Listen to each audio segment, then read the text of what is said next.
नमस्कार। इतिहास की ऑनलाइन क्लासेज में आपका फिर से स्वागत है।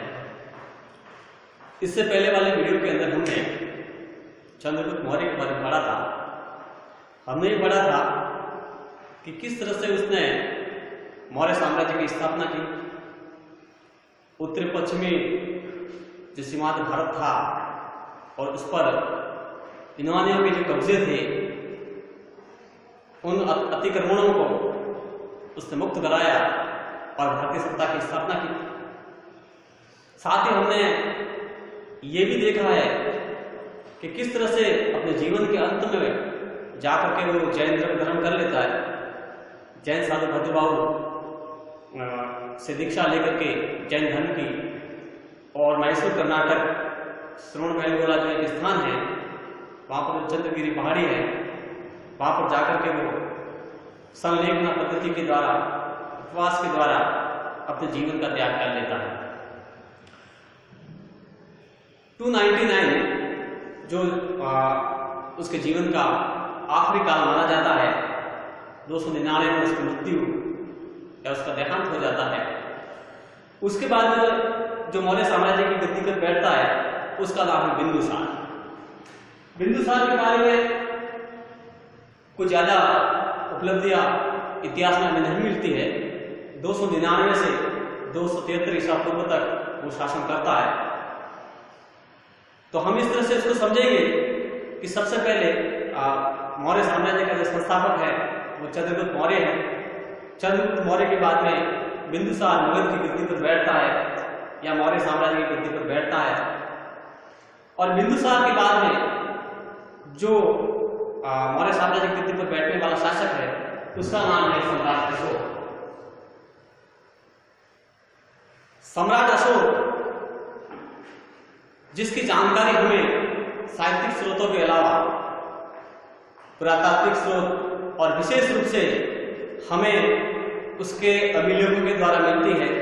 और हमने जब मौर्य साम्राज्य के स्रोतों के बारे में पढ़ा था तो हमने इस बात की ओर का भी अध्ययन किया था कि जो पुरातात्विक स्रोत थे, दूसरे संदर्भ में अगर हम देखें तो भारत के अंदर जो स्रोत क्या कहते हैं उसको कि अभिलेखों को लिखने की जो परंपरा है वो एक तरह से सम्राट अशोक ने ही आरंभ की थी। तो बिंदुसार के बाद में गद्दी पर बैठने वाला शासक, हमें कुछ बातें इसमें समझनी है कि 273 ईसा पूर्व के अंदर बिंदुसार की जो है मृत्यु होती है। 273 के बाद ईसा पूर्व में बिंदुसार की मृत्यु है और 269 ईसा पूर्व में जाकर के जो सम्राट अशोक है वो राजगद्दी पर बैठता है। राज्यारोहण तो सिर्फ 273 में हो जाता है। एक तरह से कहिए कि 273 ईसा पूर्व के अंदर बिंदुसार की मृत्यु होती है, लेकिन वो वास्तविक रूप से राजगद्दी पर बैठता है, मगध की राजगद्दी पर वो 269 ईसा पूर्व 269 ईसा पूर्व में जाकर बैठता है। अब हमारे पास में सबसे मूल प्रश्न है कि ये जो 4 वर्ष की अवधि है, ये 4 वर्ष की अवधि में ये विलंब क्यों हुआ? इतिहासकारों के भिन्न भिन्न मत हैं। ज्यादातर इतिहासकारों का ऐसा मानना है कि 273 ईसा पूर्व में जब बिंदुसार की मृत्यु हो जाती है उसके बाद में राजगद्दी को लेकर के अशोक और अशोक के भाइयों में बहुत बड़ा संघर्ष होता है और वो संघर्ष लगभग 4 वर्ष तक चलता है। यहां तक कहा गया है कि अशोक अपने 99 भाई की हत्या करके गद्दी पर बैठा था। खैर जो कुछ भी हो, उस दौर के स्रोत, उस दौर के साक्ष्य हमें जो वर्णन दे रहे हैं वो अलग बात है, लेकिन इतना जरूर कहेंगे कि जो 273 से लेकर के 269 यानी वो 4 वर्ष की जो अवधि है वो उसको अपने राज्य व्यवस्था को स्थापित करने में लगी। तो वास्तविक रूप से अगर वो राजगद्दी पर बैठा है तो उसके राजगद्दी पर बैठने की जो तारीख है वो है 269 ईसा पूर्व। 269 ईसा पूर्व से लेकर के 235 ईसा पूर्व तक अशोक का शासनकाल माना जाता है। और इस अशोक का पूरा जो शासनकाल है, जब हम सम्राट अशोक को पढ़ते हैं तो सम्राट अशोक के अंदर हमें जो मूल बात जो समझने लायक है, भारतीय इतिहास का बहुत महानतम शासक जिसने कई तरह के संदेश जो हैं वो इतिहास में हमें दिए हैं और उसकी प्रेरणा आज भी जो हम लेकर के आगे चल रहे हैं, भले वो अहिंसा के क्षेत्र में हो, इसके अलावा स्थापत्य की कला के क्षेत्र में जो शिलालेखों को लिखने की परंपरा उसने डाली थी उसके क्षेत्र में हो, कला के क्षेत्र में हो।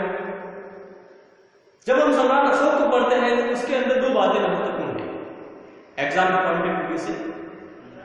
जनरली एग्जाम के अंदर क्या पूछा जाता है तो उसके बारे में चर्चा करेंगे। तो ये बीए फर्स्ट ईयर का जो टॉपिक है मौर्य साम्राज्य मौर्य डायनेस्टी, जिसमें सम्राट अशोक के अंदर दो बातें हमें महत्वपूर्ण समझनी है। और उन दो बातों में जो पहली बात है वो है कलिंग का युद्ध, और दूसरी जो बात है वो है अशोक का धर्म।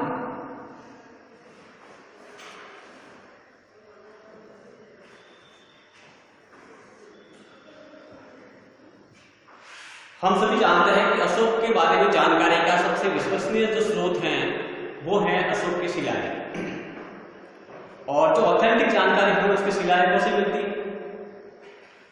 तो जब हम सम्राट अशोक के बारे में पढ़ेंगे तो उसके पूरे जीवन चरित्र को जो पढ़ते हैं तो उसमें दो घटनाओं का बहुत महत्वपूर्ण जो योगदान भारत के इतिहास में उसका है, और दोनों एक दूसरे से जुड़ी हुई है।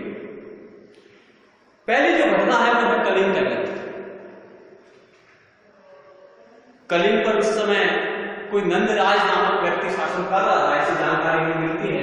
खारवेल का आदि रूपा और इस बात की जानकारी देता है कि कलिंग पर उस समय नंदराज नामक कोई व्यक्ति था जो शासन करता था, और इसकी जानकारी हमें आदि रूपा अभिलेख जो खारवेल शासक का है उससे हमें मिलती है। अब ये कलिंग का युद्ध कब हुआ तो उसके शिलालेखों में हमें मिलता है कि अशोक के राज्यारोहण के 8 वर्ष बाद उसने कलिंग पर आक्रमण किया, कलिंग को पराजित किया, और उसके बाद में युद्ध बंदी बनाए गए, कई व्यक्तियों की मृत्यु हुई, हृदय परिवर्तन हुआ। ये सभी जानकारी हमें उसके शिलालेखों के अंदर मिलती है। तो कलिंग का जो युद्ध है उसका 13वां शिलालेख हमें उसके कलिंग के युद्ध के बारे में जानकारी देता है। उस शिलालेख में क्या लिखा है कि अशोक ने अपने राज्यारोहण या राजगद्दी पर बैठने के 8 वर्ष बाद कलिंग पर आक्रमण किया। तो हमें समझना है कि कलिंग जो अशोक जो है वो 269 ईसा पूर्व के अंदर जो राजगद्दी पर बैठा है, और उसके 8 वर्ष बाद अगर देखें तो 261 ईसा पूर्व लगभग के आसपास उसने कलिंग पर आक्रमण किया है। खारवेल का आदि रूपा अभिलेख कहता है कि कलिंग पर जो नंदराज नामक को व्यक्ति शासन कर रहा था उसको उसने पराजित किया, और तत्कालीन स्रोत ये बताते हैं कि इस युद्ध के अंदर लाखों की संख्या में लोग मारे गए, लाखों की संख्या में लोग हताहत हुए, घायल हुए, और लाखों की संख्या में युद्धबंदी बनाए गए। लेकिन इतना कहा जाता है कि इस युद्ध के बाद में अशोक का हृदय परिवर्तित हो गया, और उसने उस युद्ध का जो विविध दृश्य देखा, उस दृश्य को देखने के बाद में उसने ये प्रतिज्ञा की कि भविष्य में वो कभी युद्ध नहीं करेगा। पर ऐसा भयंकर जो रक्तपात उस युद्ध के अंदर होता है, कई बार बुरी घटनाएं भी एक अच्छा संकेत देती है, व्यक्ति में परिवर्तन में सहायक बनती है।